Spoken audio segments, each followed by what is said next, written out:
Shalom, Bapak Ibu sekalian, selamat berjumpa kembali dengan saya Doni Yunus dalam pemuridan online. Sambil menunggu Bapak Ibu sekalian bergabung di acara ini, saya akan mengundang untuk Bapak Ibu sekalian juga bisa worship bersama-sama dengan saya. Selamat menikmati dan silahkan cek apakah suaranya sudah masuk atau belum. Terima kasih.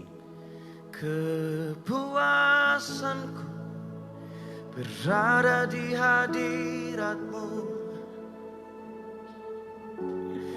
Kau yang berharga lebihi kemilau dunia. Terimalah pujian yang terbaik ku berikan padamu. Ku sanjung di tempat termulia. Sekali lagi, kepuasanku berada di hadirat-Mu, Kau yang lebih kemilau dunia. Terimalah pujian yang terbaik ku berikan padamu, Yesus. Ku sanjung di tempat termulia.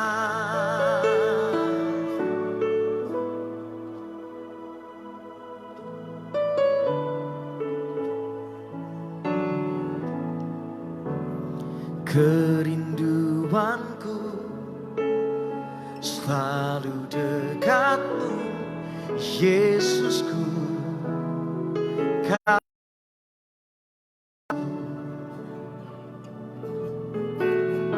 telah ku kejar, telah ku lihat kemurahan-Mu berlimpah atasku. Oh, kepuasanku berada di hadirat-Mu. Katakan, Kau yang berharga, Kau yang berharga lebih kemilau dunia. Terimalah, terimalah pujian yang terbaik ku berikan padamu, Yesus. Ku sanjung di tempat termulia. Kepuasanku, oh, kepuasanku berada di hadirat-Mu, ya, ya. Kau yang berharga lebih kemilau dunia. Terimalah pujian kami, Tuhan. Terimalah pujian yang terbaik ku berikan padamu, Yesus. Ku sanjung sekali lagi, sekali lagi. Oh, oh, oh, oh. Kepuasan berada di hadirat-Mu, Kau yang berharga lebih kemilau dunia. Terimalah pujian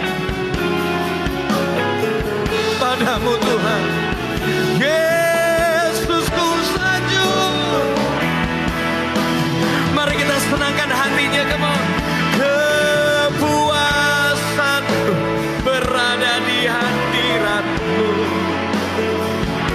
Kau yang berharga lebihi kemilau dunia.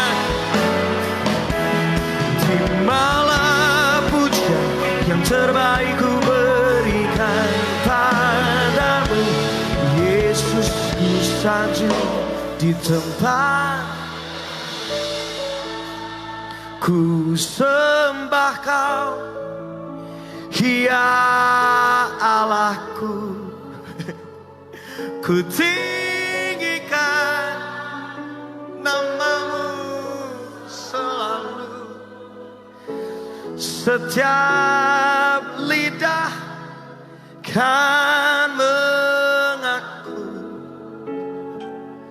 Engkaulah Yesus.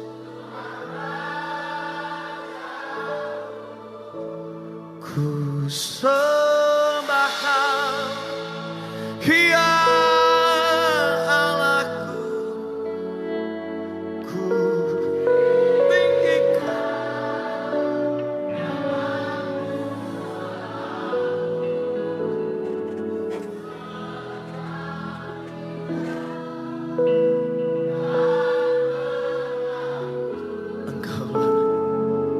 Engkaulah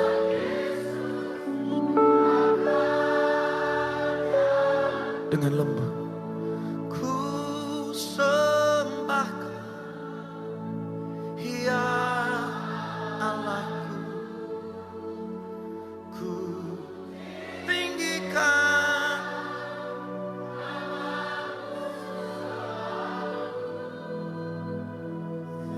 semua lidah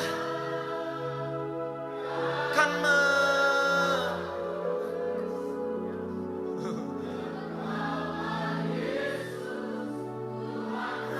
bawa penyembahanmu malam ini. Ku sembah Kau,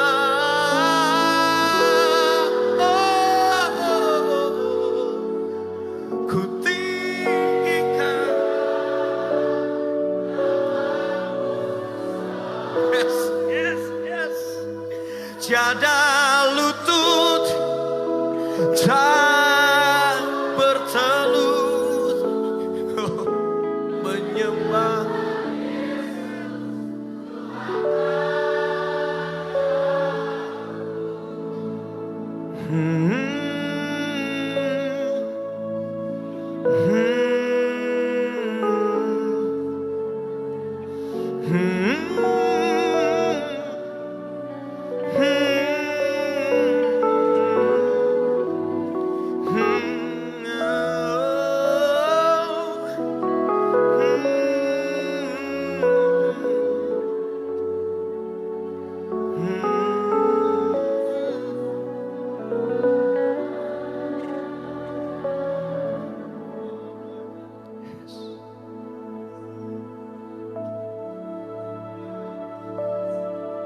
Kami bawa penyembahan kami bagi nama di atas segala nama, kemuliaan, kebesaran, kejayaan, keagungan.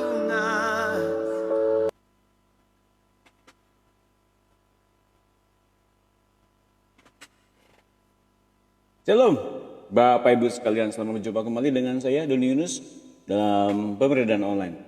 Saya bersyukur sore hari ini kita senantiasa diberikan penjagaan yang luar biasa dari Tuhan, dan sepanjang hari ini saya betul-betul mengalami curahan belas kasihan Tuhan, dan saya menerima inbox dari Bapak Ibu sekalian yang masuk.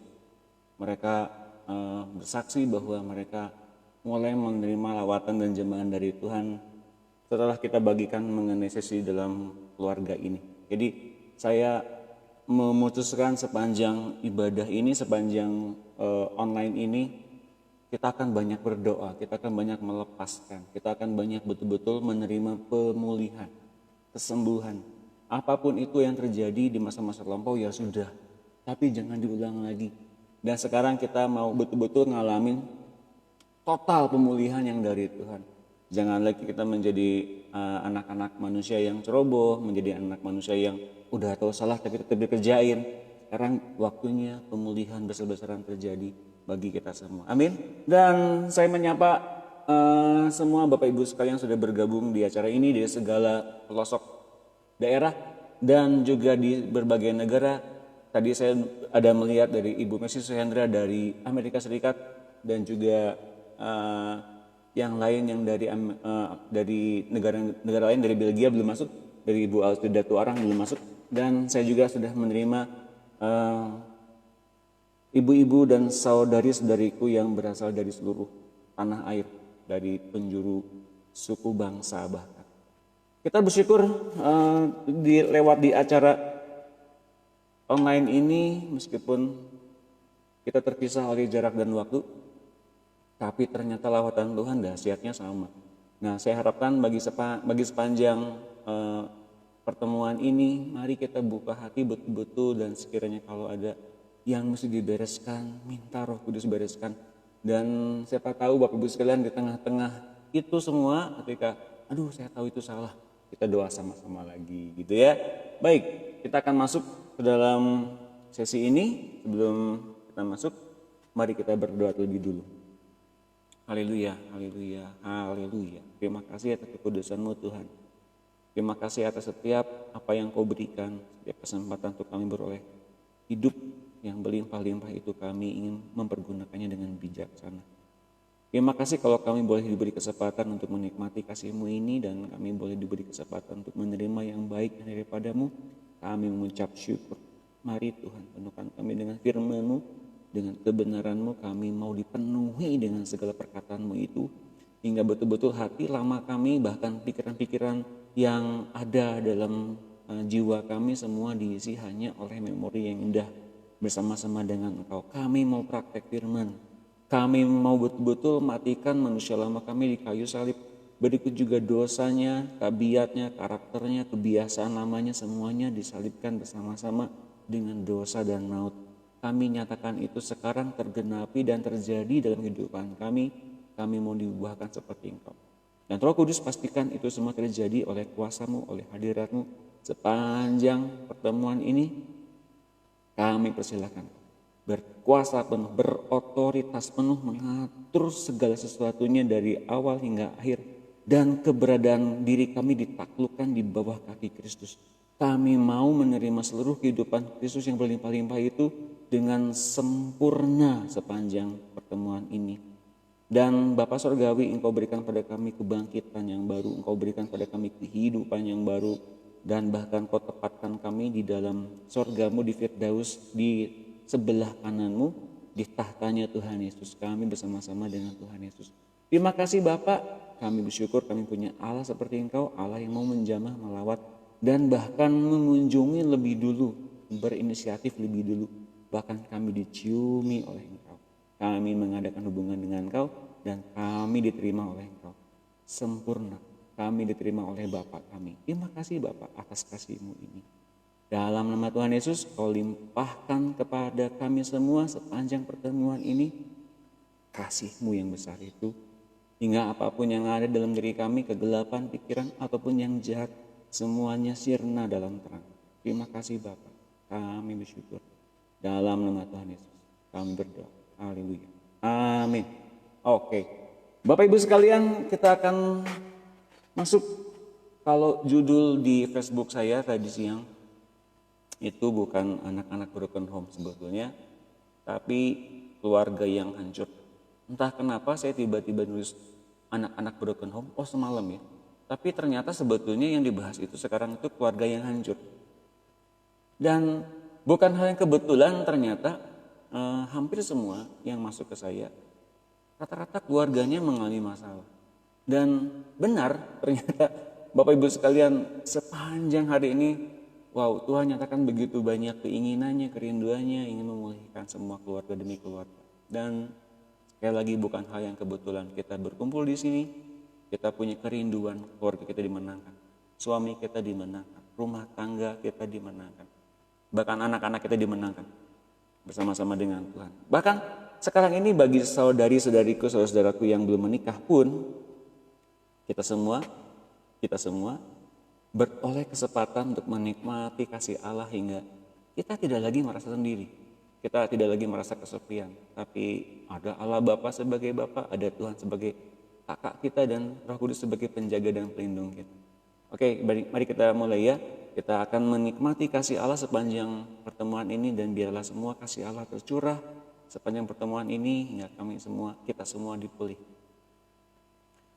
Keluarga yang ideal, kalau keluarga hancur berarti ada yang keluarga yang ideal. Yang idealnya kayak gimana sih? Adalah keluarga yang kudus, yang berasal dari jalur keturunan yang kudus. Baik dari pihak laki-laki dan pihak perempuan, yang tidak memasukkan roh-roh perzinahan atau penolakan. ke dalam jalur keluarga baru yang dibentuk itu.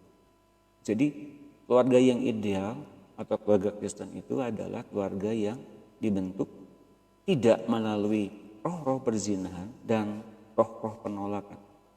Roh perzinahan itu dibentuk dari keluarga yang lahir dari seks sebelum menikah gitu ya, dan bapaknya pernah terlibat di dalam perselingkuhan, punya anak.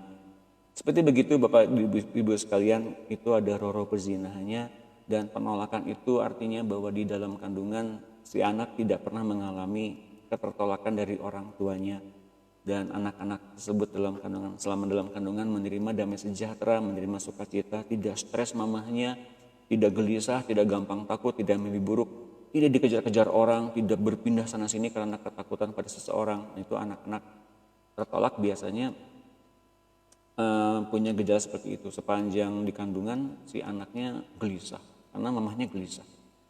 Ini terjadi betul. Nah, kalau ini semua sudah terjadi, ya sudah, sekarang waktunya pemulihan. Oke? Sekarang waktunya dipulihkan. Bagi saudari-saudariku, bahkan Bapak Ibu sekalian yang masih mempunyai roh penolakan dalam dirinya, yang sudah dewasa gitu ya, kadang-kadang seringkali ingin dikasihi, kadang-kadang ingin menerima kasih dari orang lain. Bagi perempuan-perempuan biasanya ingin jatuh kepada laki-laki yang memberikan perhatian, kepada laki-laki yang romantis, kepada laki-laki yang bisa memberikan kepadanya ketentraman, kenyamanan dalam emosional. Itu perempuan. Bisa jadi itu ada roh tertolaknya. Atau yang kedua, seringkali kalau ada orang ngomong tersinggung, padahal bukan ngomongin dia, tapi tersinggung aja gitu, pengennya melabrak.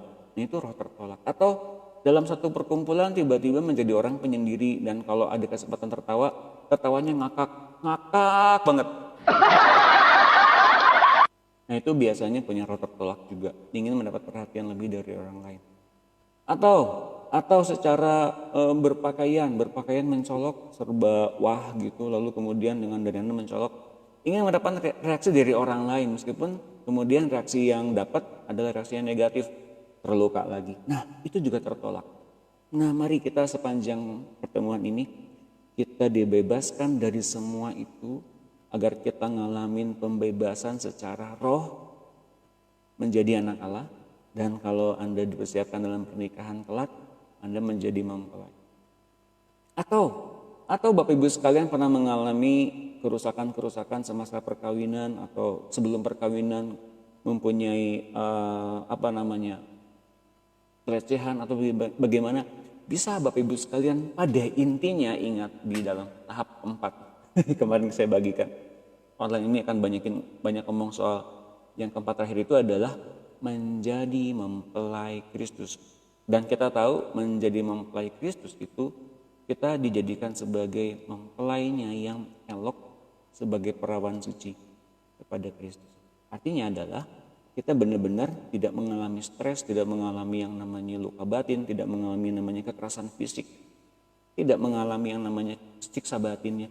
Semuanya benar-benar dimandikan oleh firman, oleh Tuhan sendiri yang adalah mempelai pria.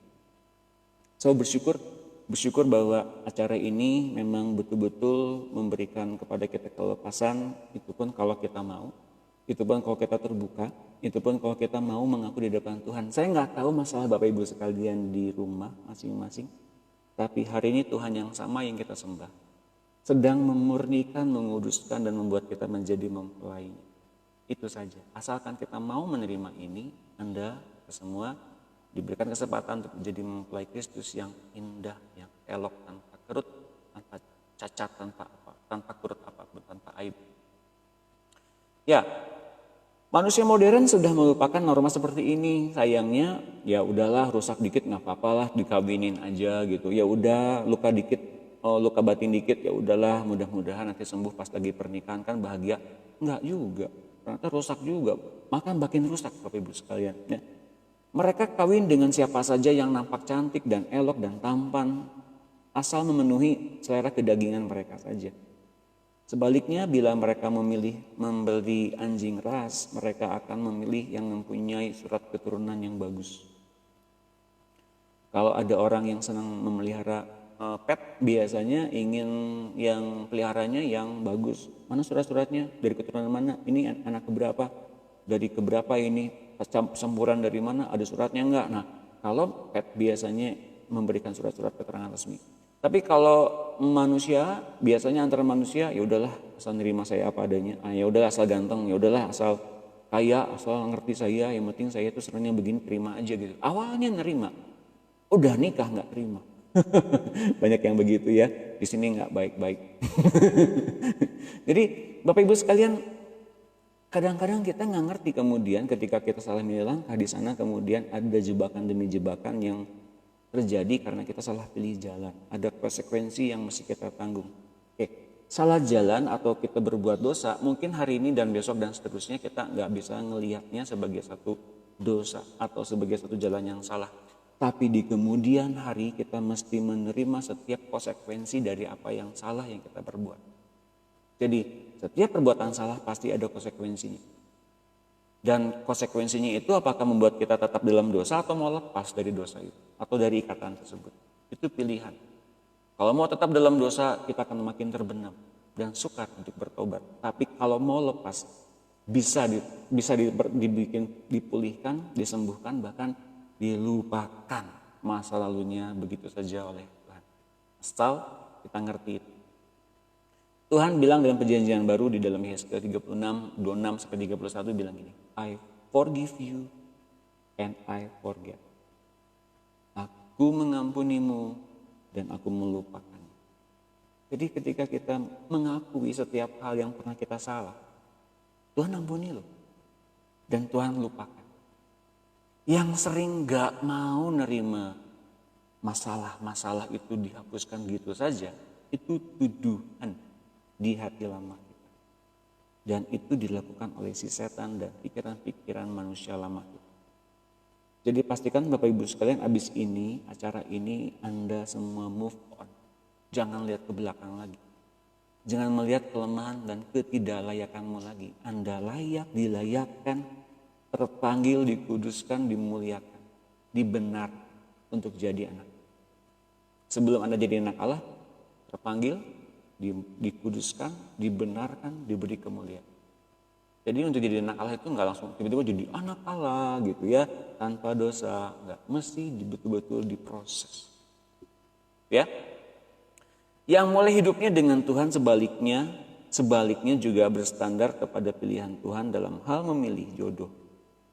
Anda yang sekarang masih belum menikah, masih mencari-cari pilihan yang terbaik, kebetulan pelajaran ini ada bagi kalian semua.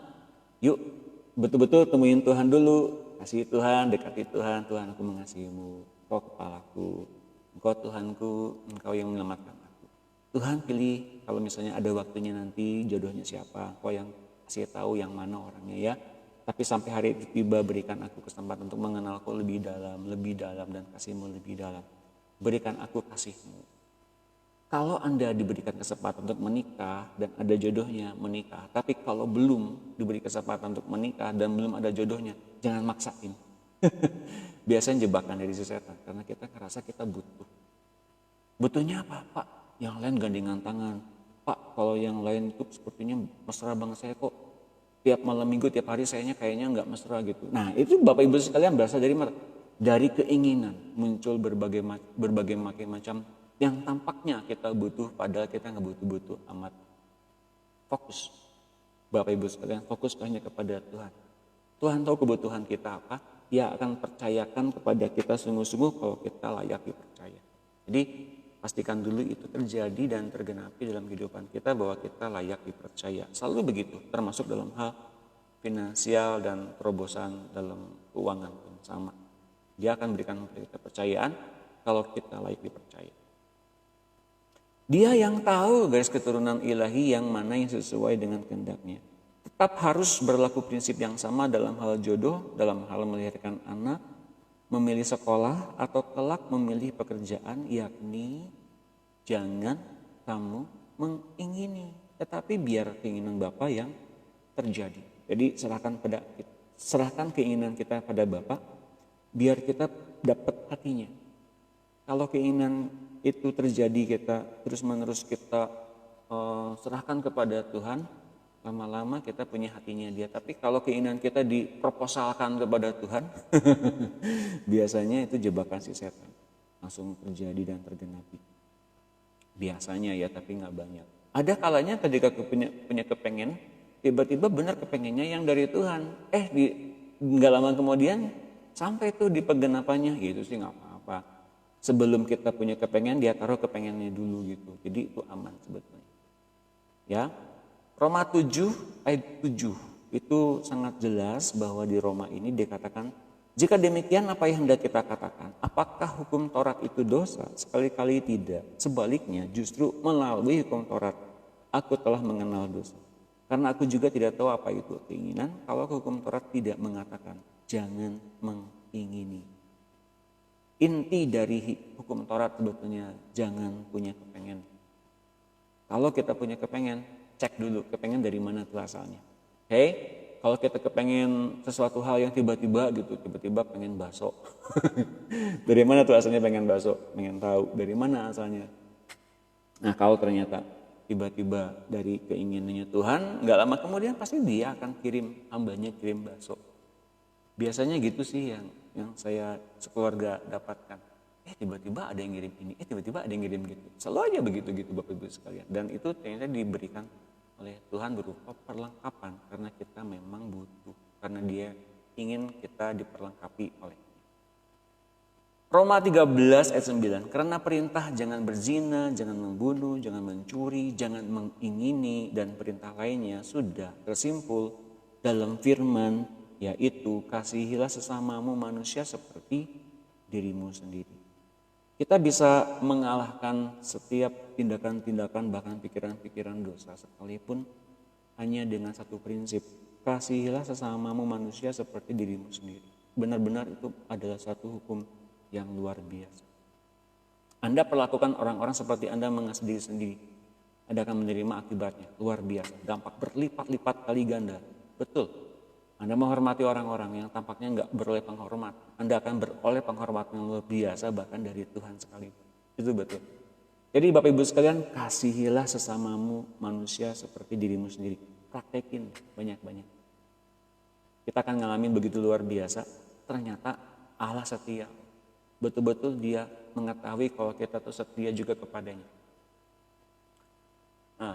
Seperti yang telah kau tulis.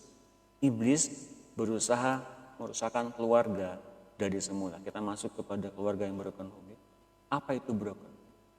Berasal dari iblis yang hendak merusakkan keluarga manusia sejak awalnya. Mereka berusaha merusak gambarku dan menggantinya dengan gambar dirinya. Ya, mengalihkan pemujaan dari Allah kepada dirinya. Benar, aku memerlukan sebuah pasukan untuk memulihkan gambar diriku kembali. Pengerusakan manusia sudah demikian jauhnya dan bangsa-bangsa telah menjauh daripadaku. Ini adalah keadaan kehancuran umat manusia. Dunia begitu gila dan menolak firmanku di mana-mana. Ini benar loh Bapak Ibu sekalian, dimanapun firman ini diberitakan pasti ada pro dan kontra. Dan sekalipun isi pemberitaan firman itu berupa hal yang gampang dicerna sekalipun, pasti ada kontranya. Saya nggak ngerti loh. Tentang berkat pun ada kontranya. Tentang ini pun ada kontranya. Tentang begini pasti ada penentangnya. Saya nggak ngerti di mana letak akal sehat mereka gitu. Dan ternyata memang itu dialami oleh Tuhan gitu. Ketika dia beritakan Injil, selalu aja gitu ada orang yang syirik. Selalu aja ada orang yang membuat dia ingin dilempar ke jurang. Tuhan tuh gitu dulu ketika dia beritakan Injil, selalu ada pengerusakan kepada pemberitaan tentang standar ini. Kan Tuhan datang ke dunia itu bikin standar sebetulnya. Dia memberikan ketertiban kembali kepada anak-anak manusia, pada hamba-hamba Tuhan. Dia menertibkan semuanya dengan perkataannya. Coba baca nanti di Matius 5 dan Matius 6. Tuhan membuat pernyataan-pernyataan yang luar biasa. Bahkan apa yang sudah pernah tulis sebelumnya sama dia diganti, bukan diganti sih sebetulnya, diperkuat oleh pernyataan yang bahkan lebih berat. Lebih berat untuk kita bisa mengaplikasikannya. Benar Bapak Ibu sekalian, hanya oleh karena kemurahan Tuhan kita bisa mengaplikasikannya. Tapi kemudian banyak penolakan tentang Tuhan dan tentang firman-Nya dan kebenarannya di mana-mana. Termasuk soal keluarga ini. Termasuk soal bagaimana norma keluarga Kristen ini terjadi, harusnya ditolak kebetulan. Maleakhi 2 ayat 14. Dan kamu bertanya, oleh karena apa?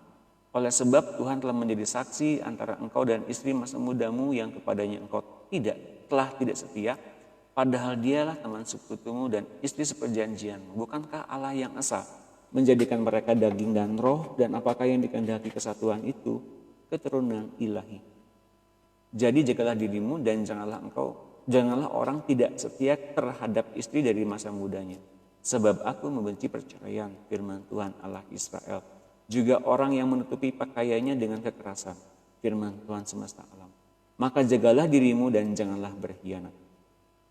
Tuhan memerintahkan kita agar kita setia. Ingat itu satu pesan yang khusus. Tuhan ingin kita setia. Setia pada apa sih? Setia pada panggilan, setia kepada janjinya di depan Tuhan. Tentang apapun itu, termasuk soal pernikahan dan keluarga dan rumah tangga. Tapi lebih jauh lagi sebetulnya Bapak Ibu sekalian, Tuhan ingin kita setia kepada panggilan kita semula ketika kita lahir baru. Ketika kita berikrar atau di depan Tuhan kita bernazar. Kalau kita menyerahkan hidup kita, mana hidupnya?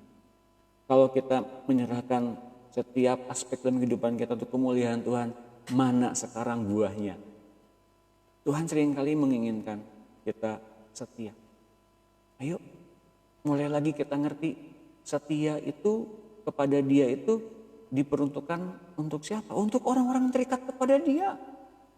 Jadi kalau hari ini kita mendapatkan konsekuensi dari setiap perbuatan salah yang kita terima, yang kita lakukan dan kita terima gitu, yang mengerikan terjadi, karena dampak kita nggak setia kepada Tuhan, mengapa Tuhan biarkan terjadi? Kok terjadi pada saya Tuhan? Ya karena engkau keluar dari kesetiaanmu itu.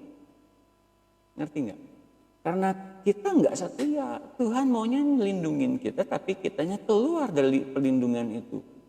Mengapa kau lakukan itu? Mengapa kamu nggak setia? Aku maunya lindungi engkau, tapi mengapa engkau keluar? Mengapa kau lakukan itu? Kalau boleh Tuhan bilang, mengapa engkau sekeji itu?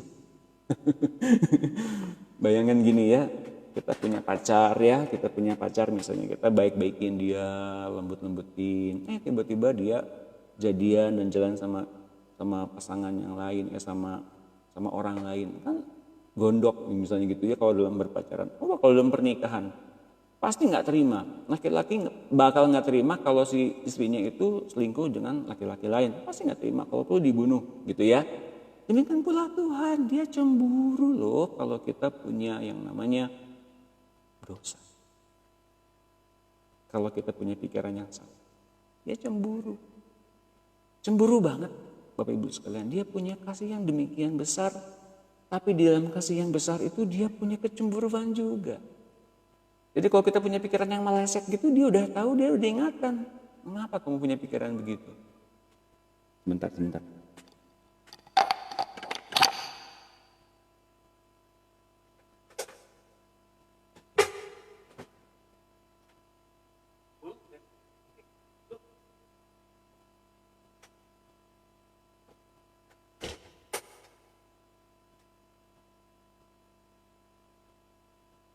Ya.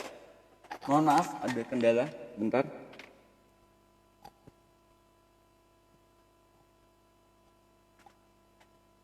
Ya, akan terus. 1 Korintus 7 ayat 27. Apakah engkau terikat pada seorang perempuan? Janganlah engkau mengusahakan perceraian. Apakah engkau tidak terikat pada seorang perempuan? Janganlah engkau mencari seorang.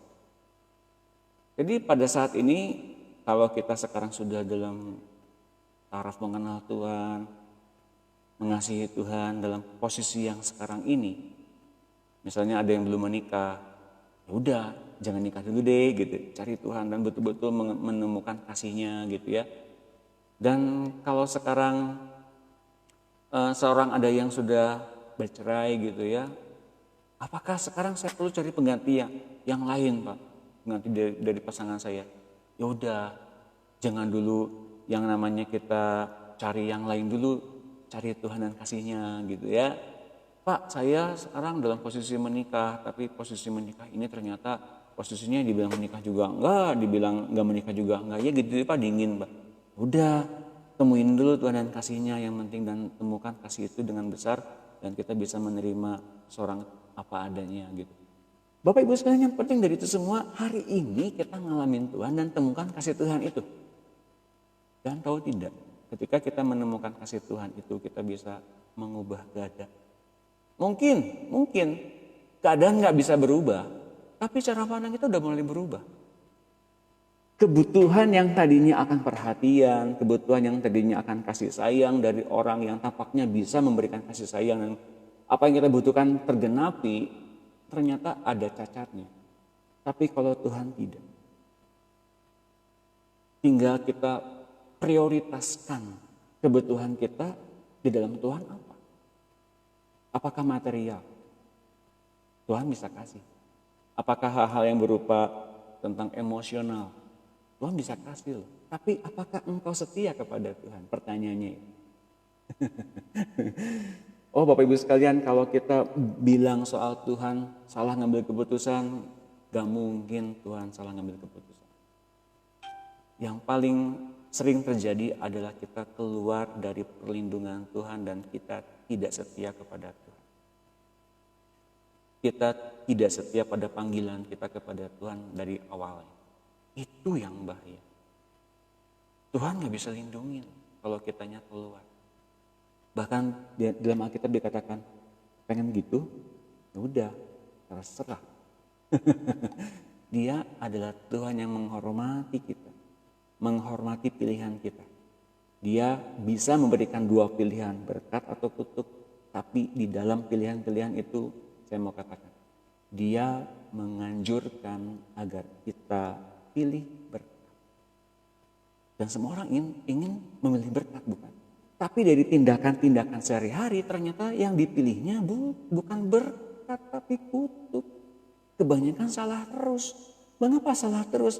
Karena pilihan-pilihan yang dipilih oleh setiap kita ternyata berlandaskan dari keinginan, bukan dari kehendak Allah. Gitu ya. Ya.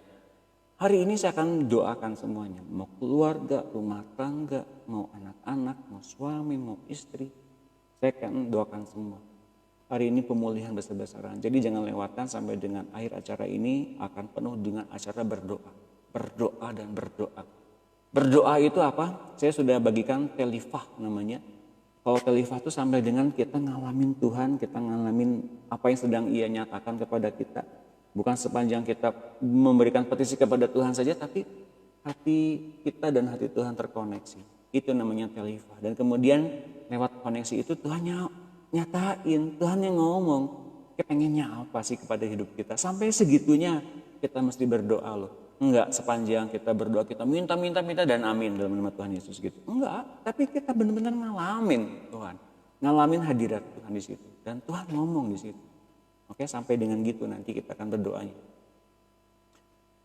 Jadi kita tadi sudah di 1 Korintus 7:27 itu kita sudah ngomong soal kalau engkau hari ini dalam kondisi begini, ketemu dengan Tuhan deh. Kalau engkau ketemu dengan kondisi engkau pernikahannya begini, ketemu dengan Tuhan deh. Kalau engkau hari ini ketemu dengan kondisi perceraian, engkau masih nggak jelas hubungannya, ketemu dengan Tuhan deh. Hari ini pokoknya ketemu dengan Tuhan dan jangan usahain yang lain dulu. Misalnya pengganti istri saya yang pergi ninggalin saya, sekarang saya masih cari. Stop dulu. Ketemu dengan Tuhan dulu ya. Nah, selingkuh dan kemudian perceraian dibenci oleh Tuhan. Karena terutama sebab itu menghasilkan anak-anak haram. Jadi anak-anak haram terjadi karena ada perselingkuhan atau adanya hubungan yang sumbang atau hubungan yang salah di antara sesama manusia, anak-anak Arab. Sebuah broken home, anak-anak yang merasa dirinya ditinggalkan oleh orang tua, pecah dari rumah tangganya, dari rumah tangga yang pecah, selalu menghasilkan broken children atau anak-anak yang rusak jiwanya karena statusnya yang rusak di hadapan Allah. Keluarga broken home selalu menghasilkan anak-anak yang broken juga. Anak-anak yang rusak jiwanya di hadapan Tuhan. Kalau Bapak Ibu sekalian perhatikan di studi case saya di dalam Facebook ada 2 tampilan video. Video yang pertama ada seorang perempuan yang mengaku dosa-dosanya, perkawinannya ternyata dia adalah seorang lesbian. Dan nggak kalah kaget si laki-lakinya nerima gitu aja. Oh iya saya ampuni, saya juga salah kok. Kenapa salah? Saya juga gay. Wah ternyata memang gitu Bapak Ibu sekalian. Apakah bisa dipulihkan? Bisa. Tampaknya di video itu semuanya biasa-biasa saja, baik-baik saja. Tapi itu perlu dipulihkan. Betul, perlu dipulihkan dua-duanya. Dan di video yang kedua ternyata ada kerusakan-kerusakan di dalam diri manusia yang mempunyai latar belakang kurang dikasihi, kurang mendapatkan perhatian dari orang tua. Apakah memang betul-betul si anak ini terdampaknya dari lingkungannya atau dari latar belakang keluarganya, dan kebanyakan dari latar belakang keluarga. Hingga kemudian ada yang namanya psikopat, pembunuh berantai dan sebagainya. Ternyata semua psikopat dan pembunuh berantai itu berasal dari kerusakan-kerusakan di keluarganya.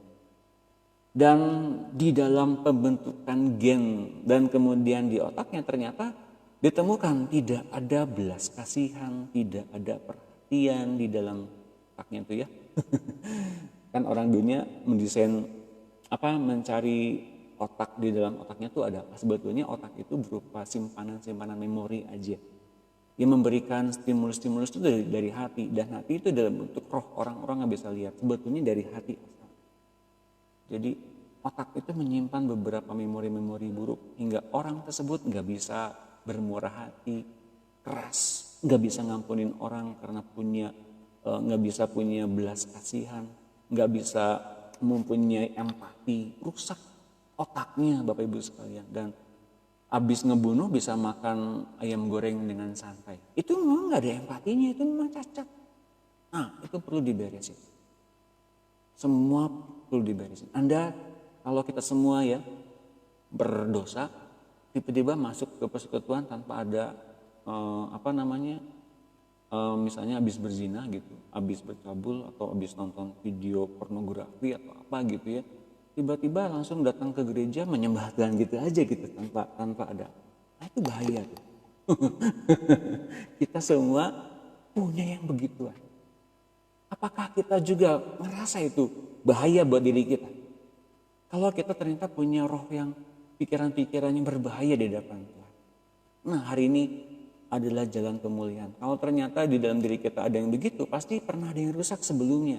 Entah itu di dalam jiwa kita waktu kecil, memori kita waktu buruk, waktu dalam kandungan, waktu kita ngalamin penolakan dari ayah ibu kita, waktu kita ngalamin kesepian di masa-masa kita mengalami masa-masa broken home, kemudian kita jadi broken children. Memori-memori buruk dan gak enak itu kadang-kadang kita pendam karena menjadi satu kehinaan buat kita untuk orang-orang tahu. Tapi benar-benar itu merupakan satu hal yang mesti dibuka, diberesin. Tapi udah kadung dipendam, gak boleh deh, pokoknya sedih deh, nggak mau. Sampai dengan satu ketika yang namanya dalam doa inner healing. Inner healing itu pemberesan oleh Roh Kudus di dalam alam bawah sadar. Kadang-kadang kita nggak ingat. Tapi Roh Kudus itu setia, bahwa Ia setia dan adil, bahwa Ia akan mengampuni dosa kita dan melepaskan kita dari segala kesalahan. Ia betul-betul mengingatkan, bahkan kita pun lupa kita pernah mengalaminya.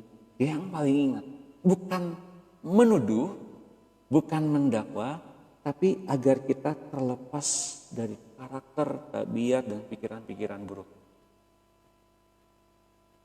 Pokoknya kalau hari-hari ini betul-betul menerima bukan kritik, menerima satu teguran, nasihat, ayo kita benar-benar ubah. Barangkali saya mungkin ada di level itu, beresin. Kalau barangkali saya punya penerusak di level itu, beresin. Hari ini pemberesannya Bapak Ibu sekalian. Ya. Mereka kemudian broken children ini bertumbuh menjadi manusia-manusia yang tak bertanggung jawab dalam masyarakat dan mencari pengakuan umum. Ingin diakui oleh masyarakat dengan jalan membuat onar dan teror, membuat suara yang keras-keras, juga ingin mengekspresikan diri dengan mencoret-coret tembok, mabuk-mabukan, pulang subuh, mabuk, mengganja, narkoba, lalu jadi jagoan, geng, geng-geng bermotor, geng berandal, begal dan sebagainya, merampok. Untuk apa sih mereka sebetulnya? Mereka menjalankan pola rusak loh. Mereka menjalankan pola-pola yang betul-betul broken children. Kita mesti punya kasih juga kepada mereka. Karena mereka sebetulnya butuh kasih sayang, bukan butuh pengakuan saja. Mereka tuh butuh dihargai eksistensi mereka, tapi dengan begitu mereka lakukan dengan cara yang salah. Mereka tertolak dari anugerah karena kesalahan orang tua mereka. Dan dipenuhi dengan pikiran-pikiran terkutuk. Seperti yang tadi saya ceritakan mengenai video tadi ya. Sampai saya cek di internet. Seorang Ted Bundy. Kok bisa demikian sadis membunuh 31 perempuan dan disebar mayatnya di mana-mana di satu perbukitan. Sampai dengan ada yang dibakar dan dia lakunya dengan biasa-biasa aja, malah dengan ketawa-ketawa, dengan sambil banyak keras. Kok bisa begitu sadis ya? Karena di dalam pikiran-pikirannya ada pikiran-pikiran terkutuk. Kutuk perceraian akan menurun juga kepada anak-anak broken home ini bersama-sama dengan keadaan yang buruk karena berada di luar berkat. Bapak Ibu sekalian, ini adalah hal yang penting. Kalau ternyata anak broken home lahir dari anak broken children lahir dari anak broken home. So jadi Bapak Ibu sekalian yang mengalami broken home sejak awal, saya lahir dari anak broken home misalnya gitu Pak. Gimana, apa yang mesti saya lakukan? Papa saya nikah lagi, mama saya nikah lagi, saya kesepian, saya kadang-kadang disiksa oleh siapa saja gitu. Bagaimana? Apa yang mesti saya lakukan? Hari ini kita berdoa bareng-bareng. Amin. Bagi anak-anak broken home atau bagi Bapak Ibu sekalian yang pernah mengalami hubungan yang salah di masa lampau, pernah berselingkuh dengan laki-laki atau dengan perempuan yang sudah pernah menikah, atau Bapak dan Ibu sekalian pernah melakukan seks sebelum menikah. Yuk kita doa sama-sama sore hari ini. Lepas dari yang namanya perzinahan, lepas dari yang namanya broken home. Agar semua kita dilepaskan dari masa lalu kita yang pahit itu, hingga tidak ada terbentuk dalam pikiran-pikiran kita pikiran-pikiran kejahatan. Dan ini juga berlaku bagi saudari-saudaraku yang belum menikah. Anda boleh melepaskan diri dari kutuk-kutuk ini, agar Anda semua boleh mendapati bahwa Anda punya kehidupan yang menjanjikan di hadapan Tuhan, tidak dengan masa lalu yang buruk. Yuk kita doa. Tundukkan kepala, mari siapkan hati kita dan kita berdoa. Haleluya, haleluya, haleluya. Bapa Surgawi, Engkau yang mengizinkan semua terjadi itu atas sepengetahuan-Mu. Siapapun saja yang sekarang berlutut di hadapan-Mu, mengakui setiap perbuatan-perbuatan salahnya, Engkau yang melihat hati mereka, pulihkan hati mereka Bapa, dari setiap apapun yang salah, dari perzinahan, percabulan, dari perselingkuhan, bahkan dari sebagai posisi sebagai pria simpanan atau wanita simpanan sekalipun. Dan juga Engkau melepaskan anak-anak yang berasal dari anak-anak broken home, anak-anak kesepian. Kau Kau berikan pada mereka semua kelepasan sepanjang pertemuan ini. Lepaskan mereka dari yang jahat. Hambamu berdoa. Bagi Bapak Ibu sekalian dan saudara-saudariku yang mengakui doa ini sebagai doa pelepasan, silakan nanti bicara dengan saya, bersama-sama dengan saya. Ikuti kata-kata saya.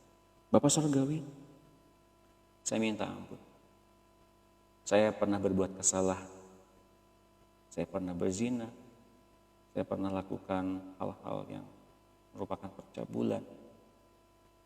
Apapun itu yang terikat dengan percabulan, entah melihat pornografi, melihat tampilan-tampilan pornografi, terikat dengan laki-laki yang suka dengan pornografi atau perempuan dengan pornografi, terlibat di dalam ganja, narkoba, terlibat di dalam perselingkuhan.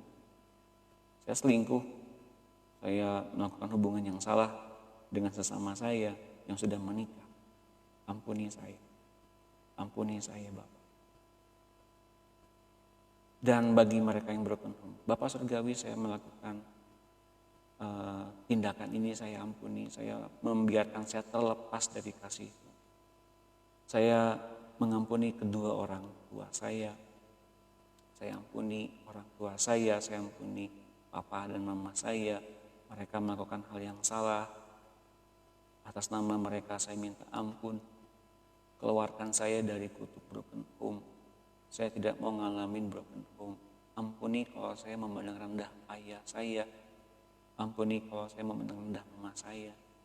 Pulihkan saya dari kutuk-kutuk.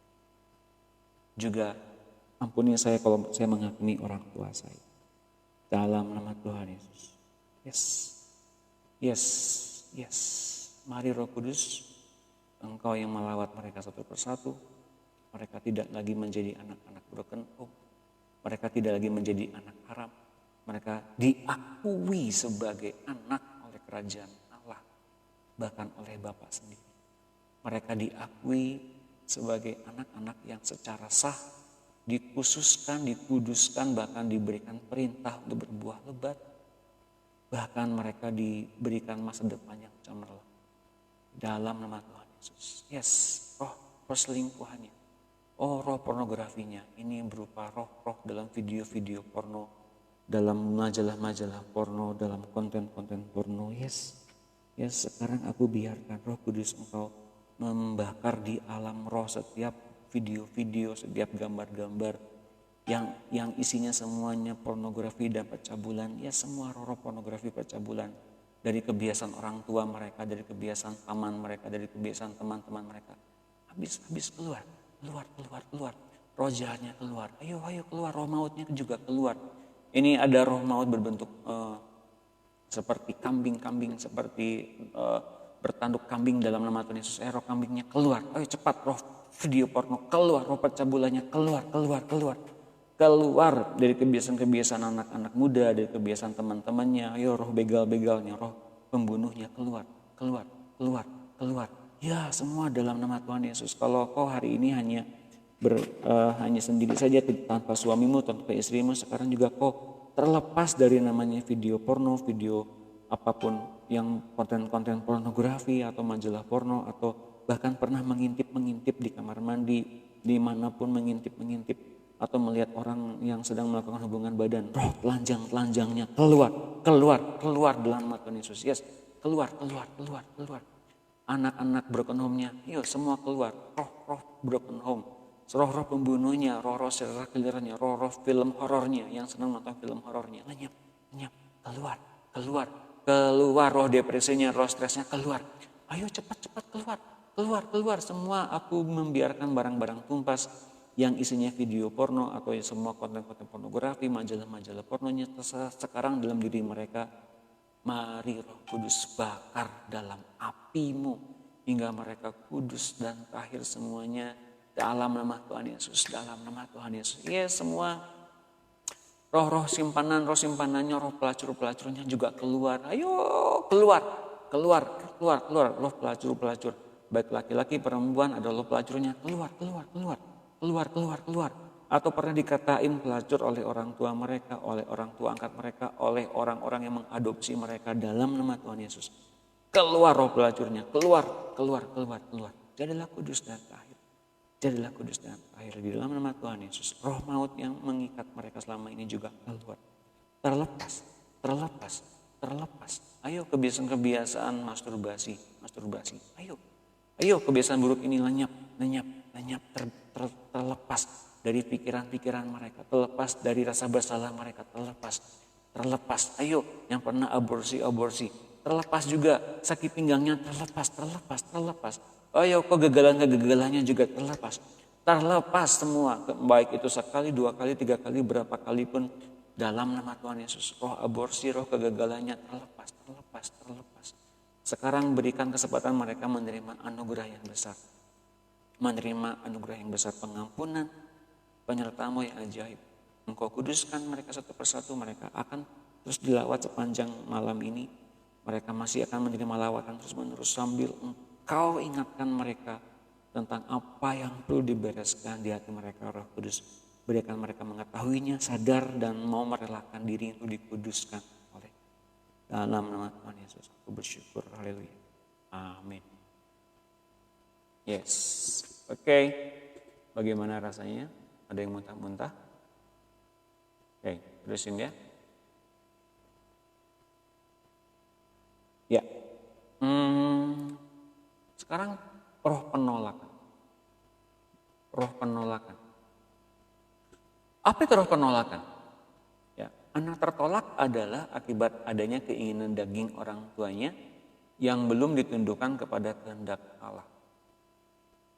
Jadi anak tertolak adalah akibat dari adanya keinginan daging orang tua yang belum ditundukkan kepada kehendak Allah. Ini lebih jelasnya nih. Mereka menginginkan kenikmatan seks tanpa mau menerima kelahiran seorang anak. Ya, pengennya nikmatin entah itu berbuat dosa, ada yang biasanya yang belum menikah ini. Lalu tiba-tiba jadilah anak. Digugurin nggak bisa kuat ternyata. Anak ini bisa hidup, tapi anak ini udah terlanjur tertolak, punya roh tertolak. Keinginan untuk tetap merdeka tanpa anak karena ketakutan tak mampu membiayainya atau belum tersedia mengasuh seorang anak menyebabkan mereka ingin menggugurkan anak mereka sendiri. Itu telah membuka celah bagi si iblis yang dengan senang hati akan mengakuinya sebagai milik mereka. Jadi si anak tertolak ini jadi miliknya si iblis. Dengan kata lain ketika di dalam kandungan, kan hidup nih ya. Misalnya selama dalam kandungan ternyata hidup. Si anak kemudian sejak di dalam kandungan itu disusupi oleh roh setan. Roh setan langsung loh. Anak tertolak ini seperti kehilangan payung tempat mereka berlindung. Dan menjadi terbuka untuk banyak bentuk pengerusakan datangnya dari si iblis itu. Mereka cenderung menjadi anak yang cacat tubuhnya sejak lahir. Antara lain menjadi bocor jantungnya. Atau polio dan gangguan genetika yang lain. Ya ini biasanya gitu. Biasanya begitu. Nah, apakah bisa didoakan? Bisa. Seperti yang saya bilang, di dalam satu kesempatan saya bertemu dengan anak 14 tahun kalau nggak salah. 14 tahun. Dia ternyata sejak kecil udah menderita sakit jantung karena dia tinggal di asrama. Dia orang tuanya mungkin nggak terima anak ini lahir lalu akhirnya di asrama. Saya nggak usah sebut nama dan tempat, ya. Jadi ketika itu kemudian jantungnya bermasalah sekali begitu lepek pingsan gitu ya. Suatu kali dalam KKR si anak ini didoakan. Ketika didoakan marah. Saya percaya bukan si anak ini yang marah. Tapi si roh setannya yang marah. Marah-marah. Saya masih nyimpen videonya itu, tapi saya nggak akan bukain di umum. Saya nyimpen videonya, saya liatin.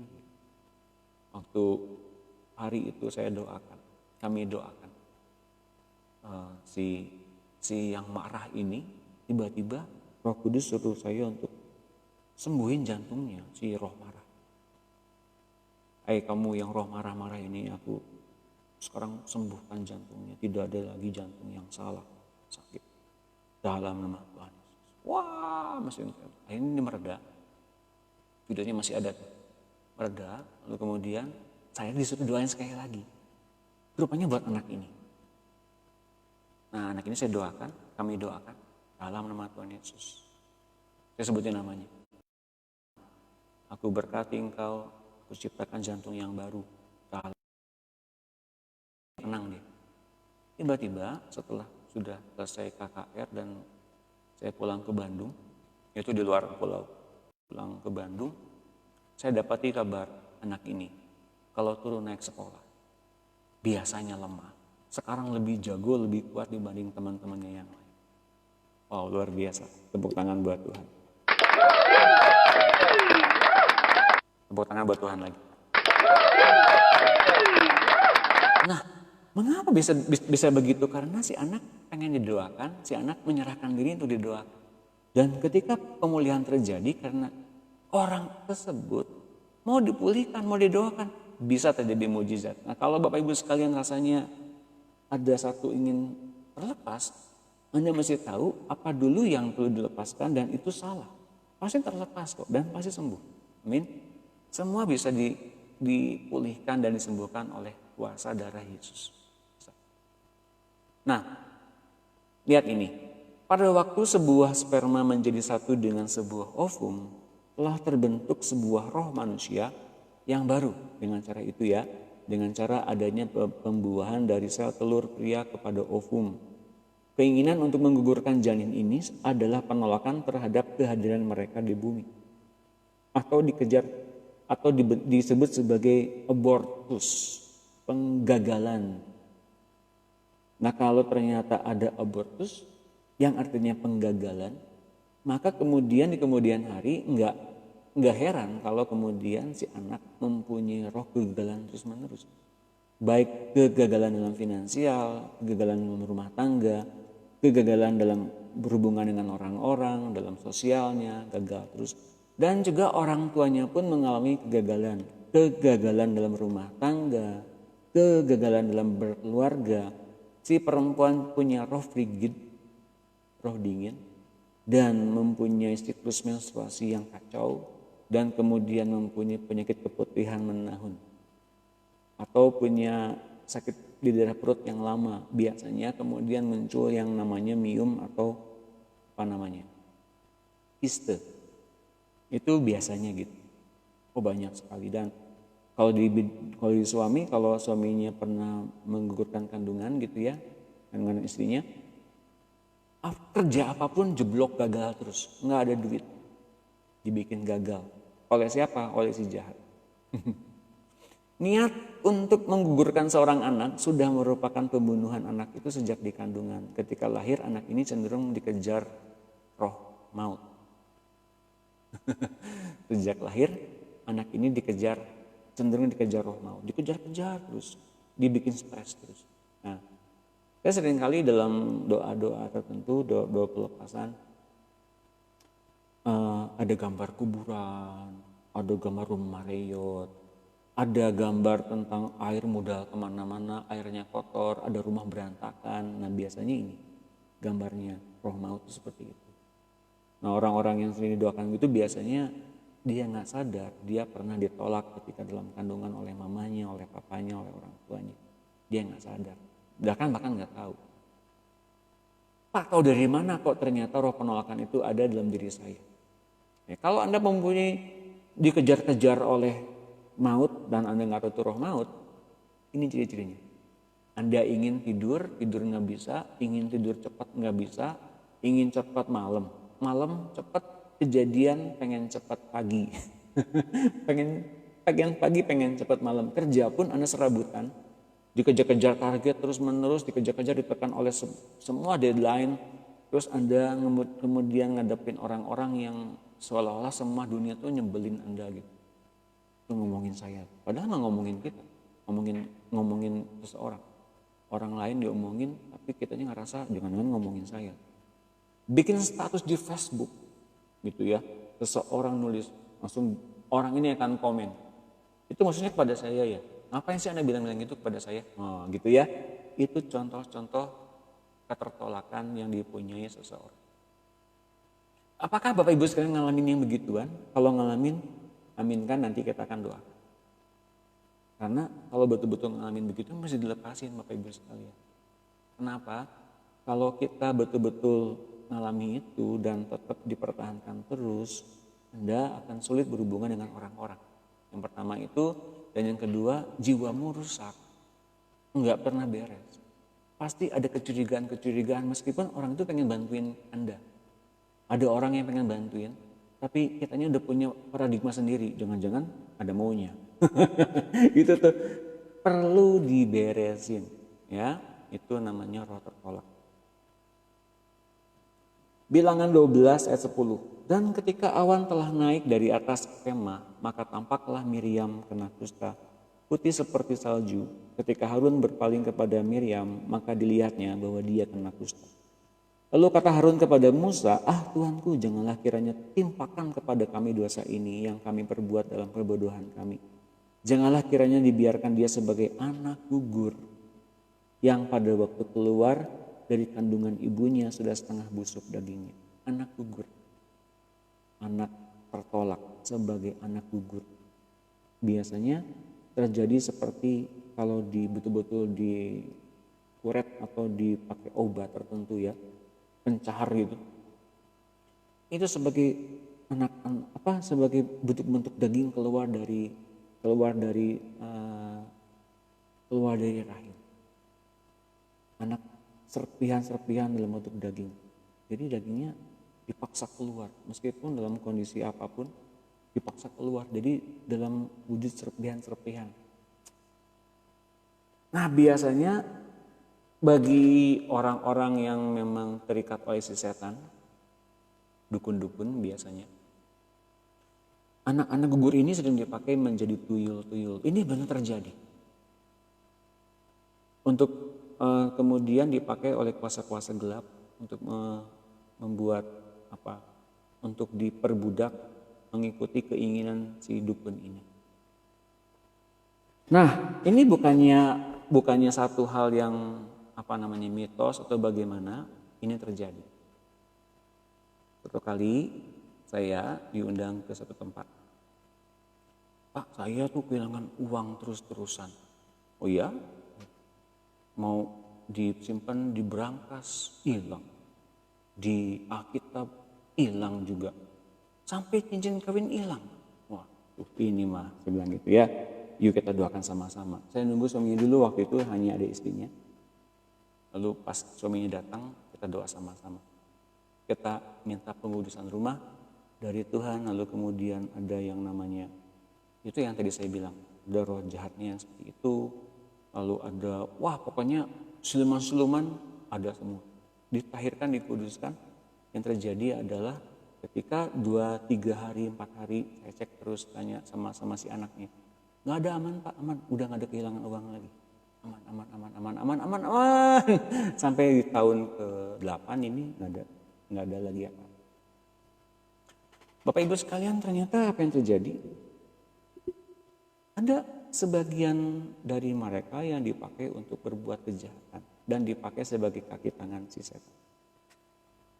Kita masih tahu itu ada. Nah, makanya saya hanya buka di forum hanya segitu aja.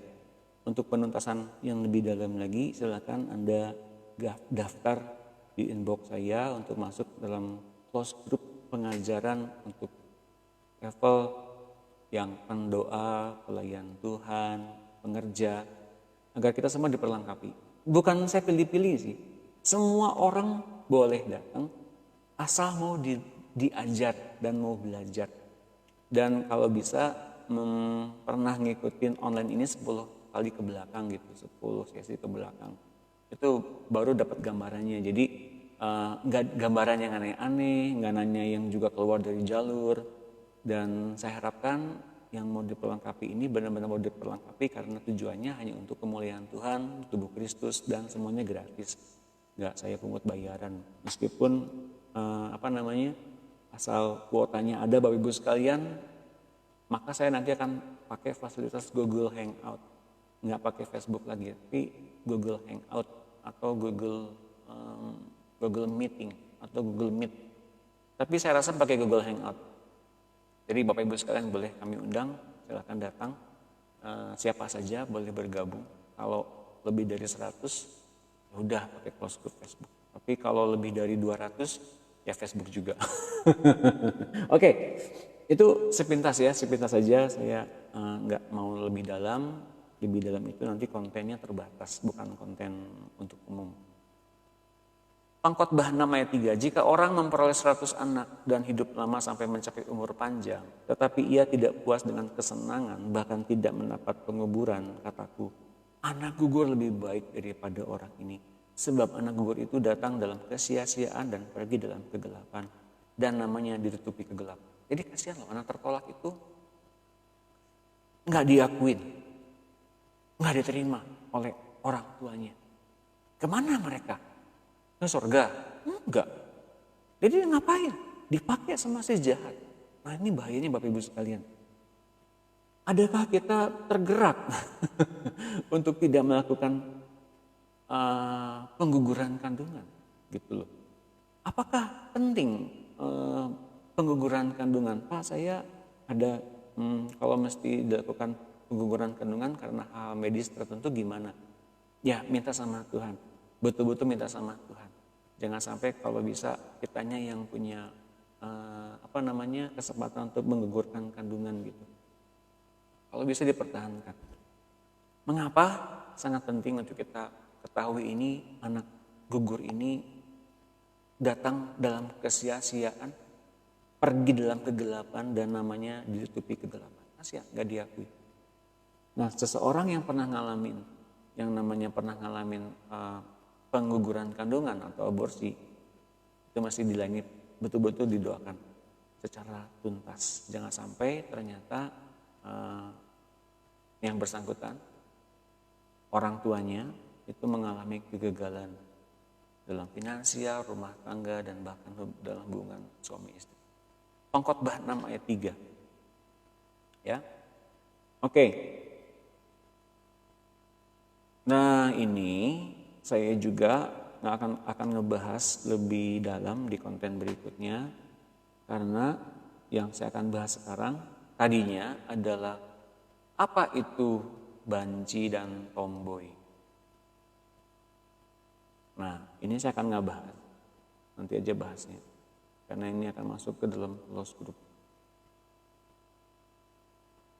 Oke, ada yang bertanya mungkin tadi, ya, sebentar saya akan cari dulu di atas. Tadi ada banyak pertanyaan sih, bentar ya.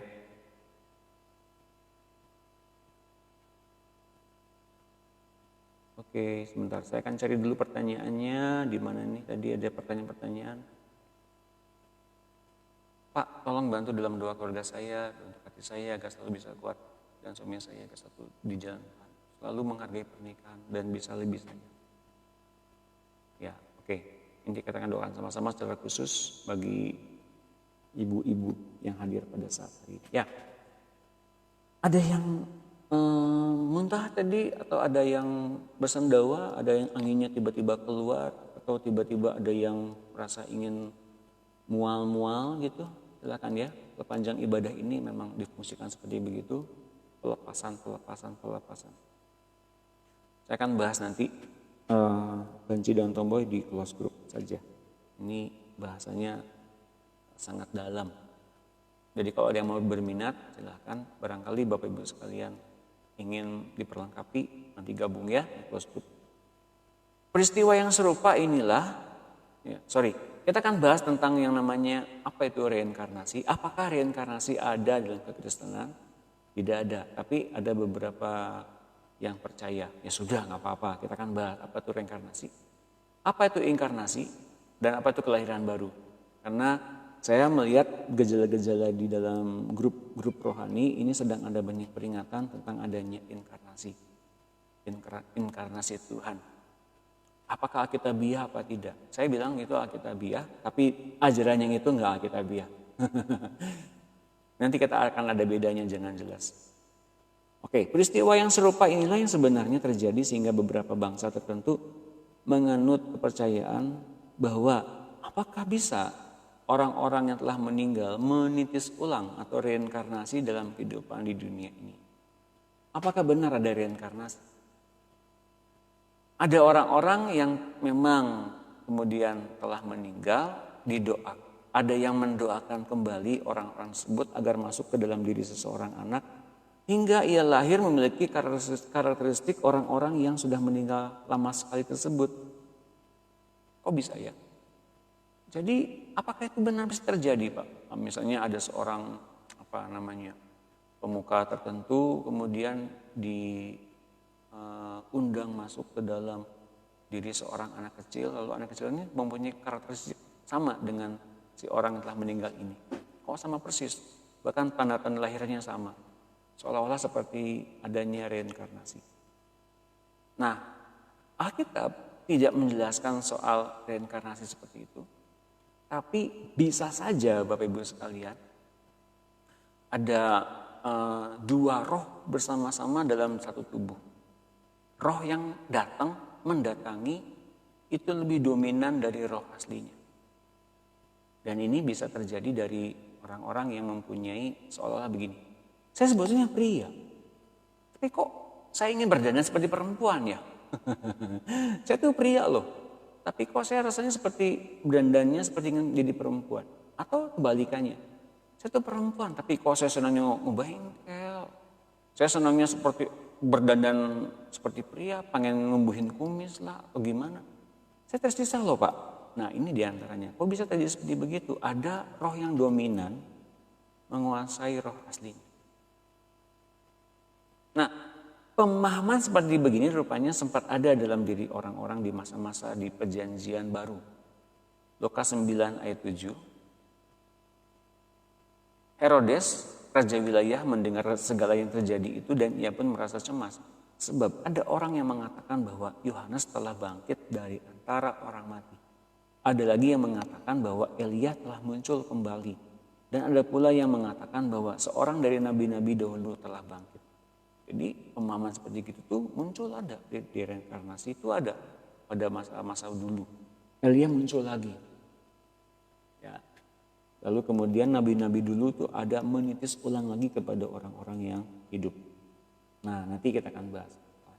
Ini ada pertanyaan, maaf Bang kalau dikatakan anak yang diaborsi itu tidak mendapat tempat namun masuk ke jalan kegelapan. Saya penasaran benar anak ini silakan tahu menerima dosa perbuatan ibunya. Anak ini kan ditolak oleh ibunya. Jadi si anak ini betul-betul nggak bertuan, nggak diaku anak. Siapa yang ngaku dia sebagai anak kemudian? Bagaimana nasibnya? Apakah ada yang bisa menyelesaikan masalah ini?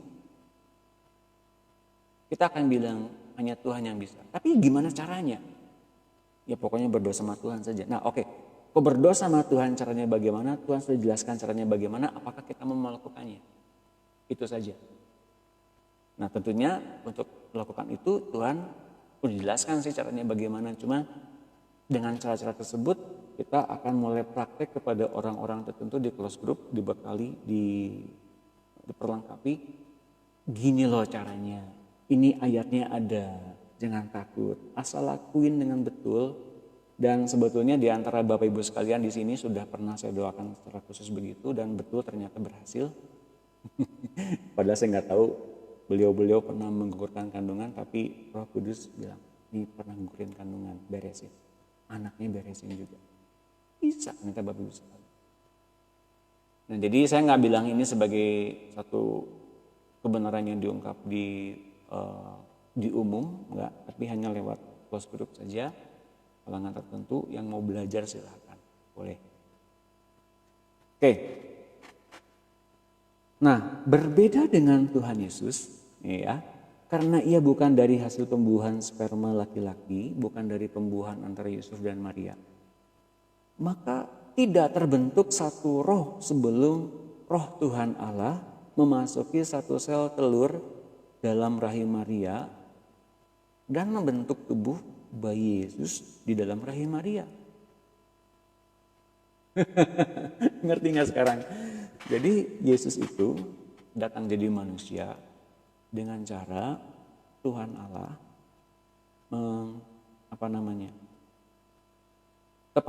tepatnya Roh Kudus membuahi sel telur Maria dengan Roh Tuhan Allah hingga hiduplah dalam diri Maria ada bayi Yesus dalam bentuk janin. Inilah bentuk hasil dari inkarnasi Roh Tuhan Allah dalam tubuh Yesus.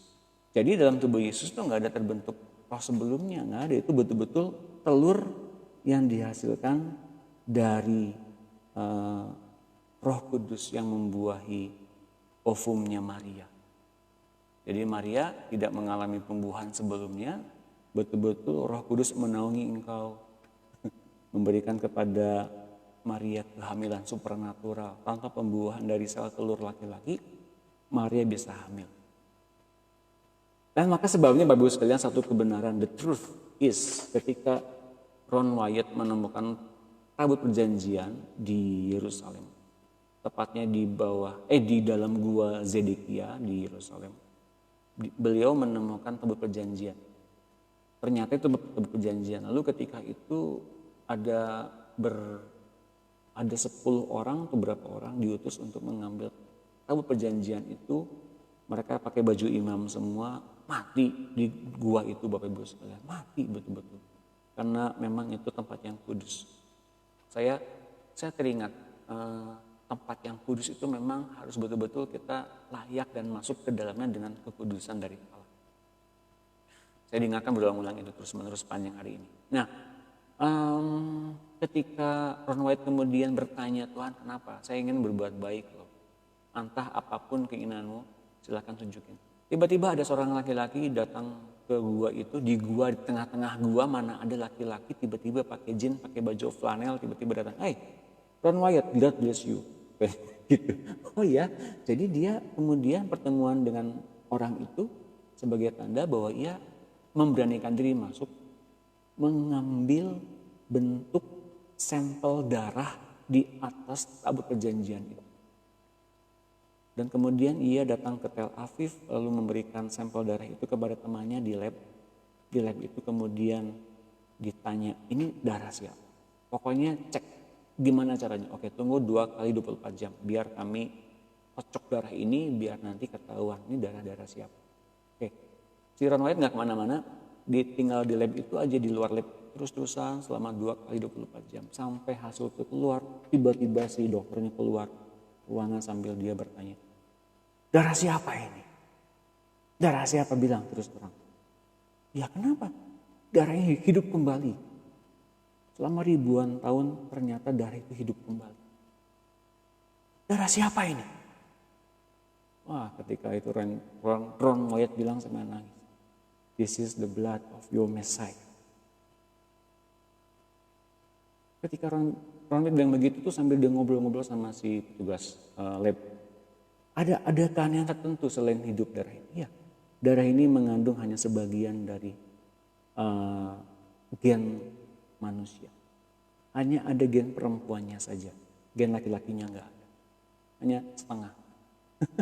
Hanya 26 kalau nggak salah. 26 kromosom. Dan itu semua didapat dari perempuan saja. Enggak ada laki-lakinya. Darah siapa ini? Makanya dia bilang begitu. Udah darahnya cuma setengah kromosom aja, perempuan aja nggak ada laki-lakinya. Lalu kemudian darah itu hidup lagi. Bapak Ibu sekalian, ternyata itu hal yang menakjubkan.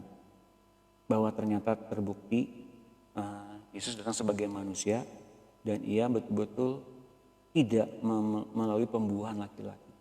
Meskipun hasil dari lab ini kemudian menjadi hal yang ditutupi oleh pemerintahan di masa itu tahun 80-an sampai dengan hari ini pun. Tapi bukti dari semuanya sudah menyebar kemana-mana, nggak bisa ditutup-tutupi oleh pemerintah. Dan nanti di akhir zaman tabut perjanjian itu akan muncul lagi. Tepatnya di mana? Di Bait Allah. Nah, coba cek dalam Alkitab pasti ada. Menariknya Bapak Ibu sekalian, ternyata berbagai macam studi kasus secara medis dan secara ilmiah dapat dibuktikan. Mengapa ada orang jahat atau mengapa ada orang punya nubuatan.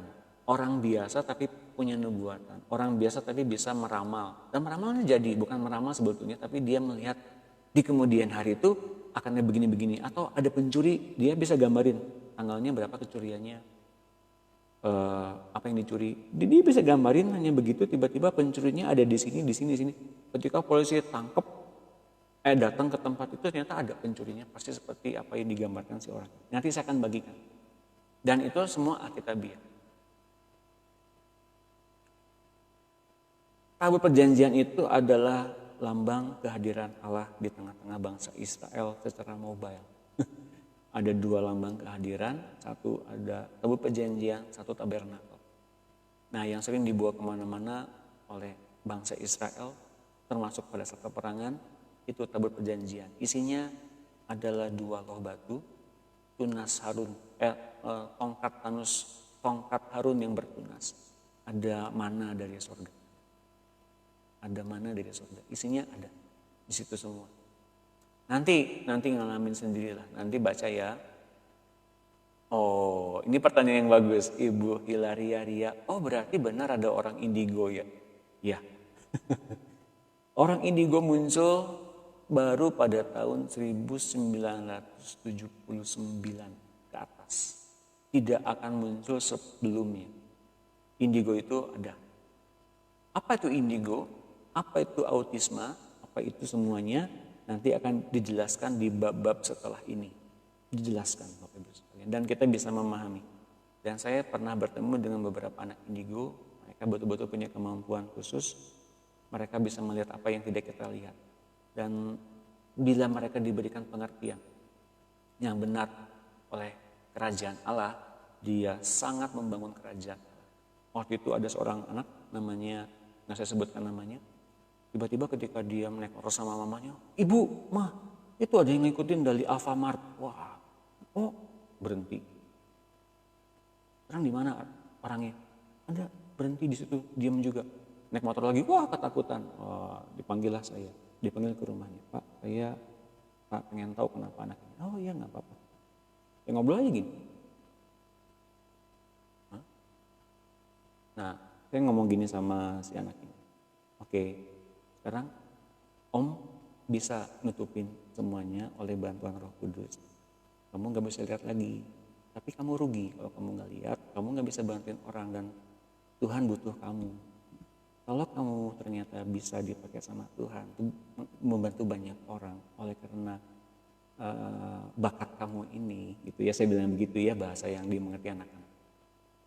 "Tuhan akan perlengkapi dan saya gak akan nutup apa yang kamu lihat hari ini. Tapi kalau mau ditutup, kalau kamu takut, bisa ditutup. Tapi kalau kamu mau bantu Tuhan, terbuka. Tapi mau dikasih-kasih dan ada malaikat Tuhan yang bisa bantuin kamu untuk kamu gak perlu takut, bisa digituin. Pilih yang mana?" Pilih yang kedua, dia gak mau ditutupin, dia mau membantu Tuhan. Nah, hari itu juga beres, Ibu sekalian. Tuhan beri dia kesempatan untuk membantu kerajaan Allah. Lewat kehidupannya hari ini kita akan lihat. Nanti mungkin 10 tahun lagi anak ini akan jadi seperti apa. Oke. Untuk hal ini penasaran kan? Jadi Bapak Ibu sekalian nantikan kembali siarannya besok. Wah, udah waktunya beres. Sayang ya. Banyak pertanyaan-pertanyaan yang belum terjawab. Nanti saya akan tandain tentang Yesus dalam Maria. Sebelumnya gimana? Apakah Roh Kudus memang membuahi Maria, memang ayatnya ada. Lalu Roh Kudus kemudian menaruh pembuahan itu, lalu Roh Tuhan Allah masuk jadi manusia. Kok bisa jadi manusia Pak? Gimana? Nah, nanti kan saya bahas.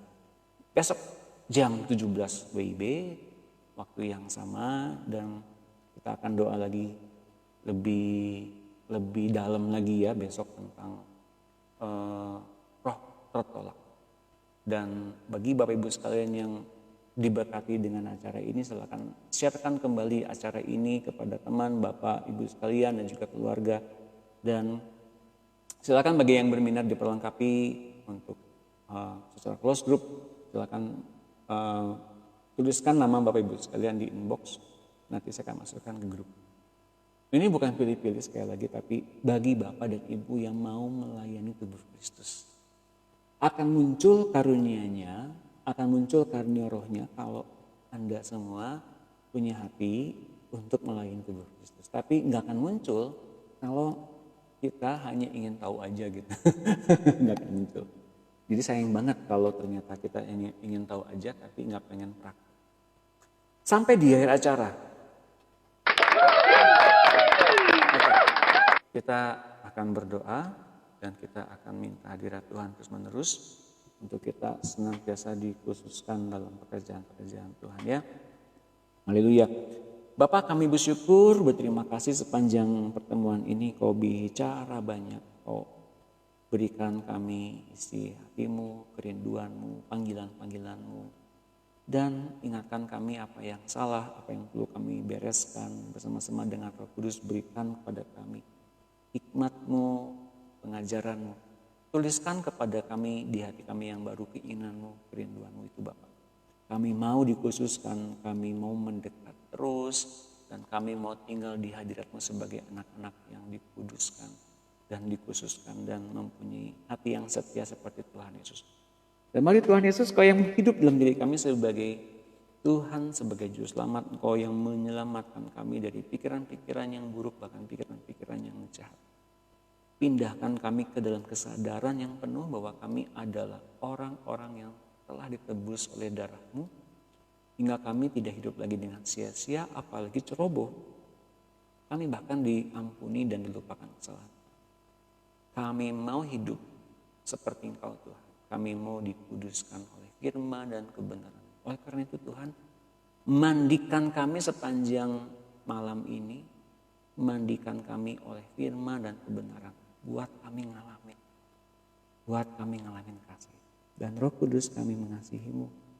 Kami semakin menyadari, kami semakin sadar peran-Mu yang besar dalam kehidupan kami. Kami mau Engkau lebih berperan banyak dalam kehidupan kami. Khususkan kami, kuduskan kami. Ikat kami dengan kasih-Mu Roh Kudus. Kami ingin mendengar Kau mengajar. Kami ingin mendengar Kau memperingatkan dan menasihati kami. Kami menghargai kehadiran Roh Kudus. Kami bersyukur. Di dalam nama Tuhan Yesus, aku beri kesempatan kepada-Mu Roh Kudus untuk menguduskan pikiran, tubuh, jiwa, roh kami sepanjang malam ini. Baik kami ketika tidur sekalipun, kami mau dilawat oleh Engkau penuh. Engkau memberkati setiap keluarga, rumah tangga, setiap pekerjaan, setiap anak-anak, setiap masa depan kami menjadi masa depan yang penuh dengan harapan dan damai sejahtera. Kami mau tinggalkan segala macam di masa lalu kami, mengikat kami sekarang. Kami mau hidup dalam rancangan-Mu yang ajaib dan dahsyat. Barangkali sekarang masih ada tuduhan dan dakwaan. Mari Roh Kudus, Engkau yang tanggalkan itu dari hati kami. Buat kami ngalamin damai sejahtera. Dalam nama Tuhan Yesus, kami mengucap syukur yang percaya bersama-sama dengan saya katakan. Amin. Terima kasih Bapak Ibu sekalian. Terima kasih atas hari ini luar biasa dahsyat. Kiranya besok Bapak Ibu sekalian hadir juga ya di acara berikutnya. Silakan hadir. Ramadan ini, Blibli bawakanmu voucher miliaran rupiah. Deal spesial dari brand favoritmu. Ya, sebelum saya meninggalkan Bapak Ibu sekalian, silakan Bapak Ibu sekalian boleh worship, boleh memuji Tuhan, boleh menyembah Tuhan, dan boleh menikmati hadirat Tuhan. Terima kasih. Selamat malam. Tuhan memberkati.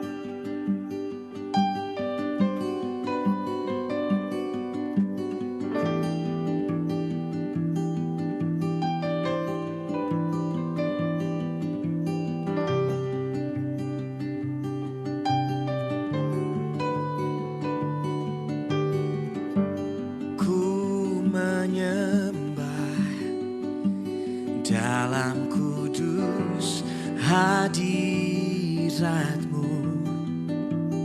hampiri tahta kasih karunia-Mu Bapa.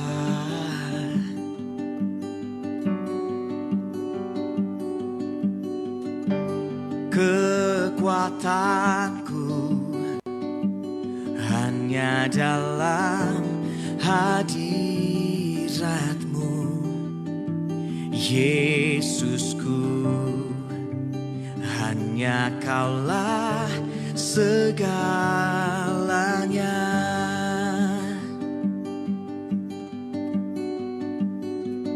Ku yakin Kau hadir di sini.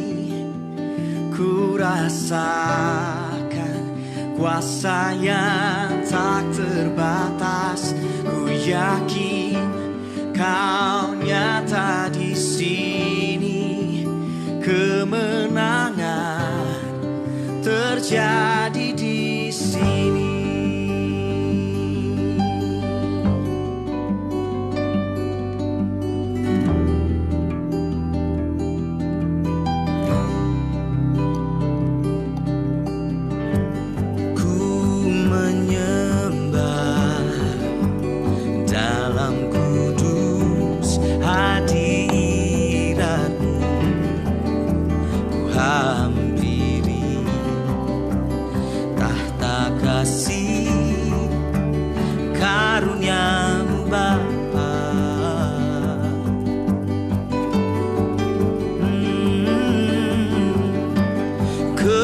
Kekuatanku hanya dalam hadirat-Mu, oh Yesusku. Hanya Kaulah segalanya. Kau segalanya. Oh, ku yakin Kau hadir di sini. Ku rasakan kuasa yang tak terbatas. Ku yakin Kau nyata di sini. Kemenangan terjadi di sini.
Yakin Kau hadir di sini.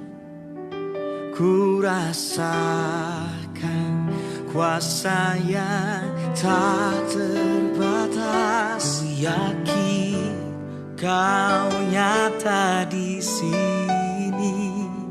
Kemenangan terjadi di sini.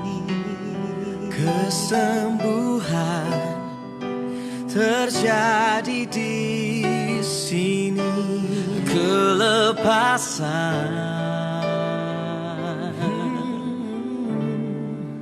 terjadi di sini.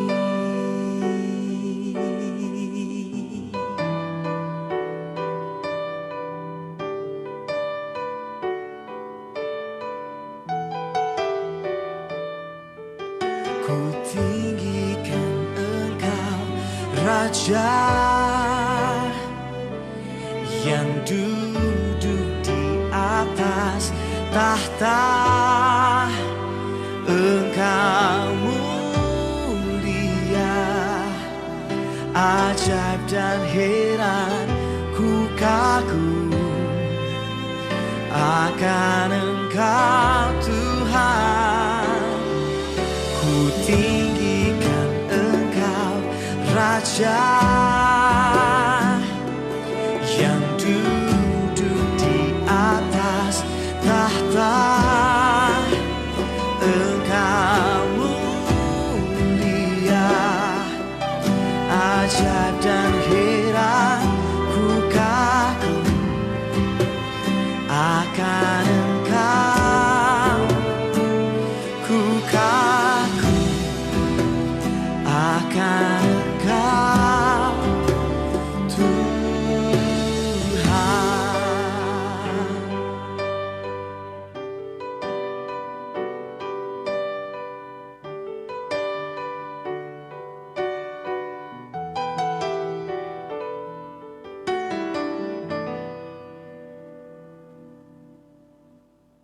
Demikian dengan berakhirnya lagu tersebut, saya Doni Yunus mengucapkan selamat malam, Tuhan Yesus memberkati.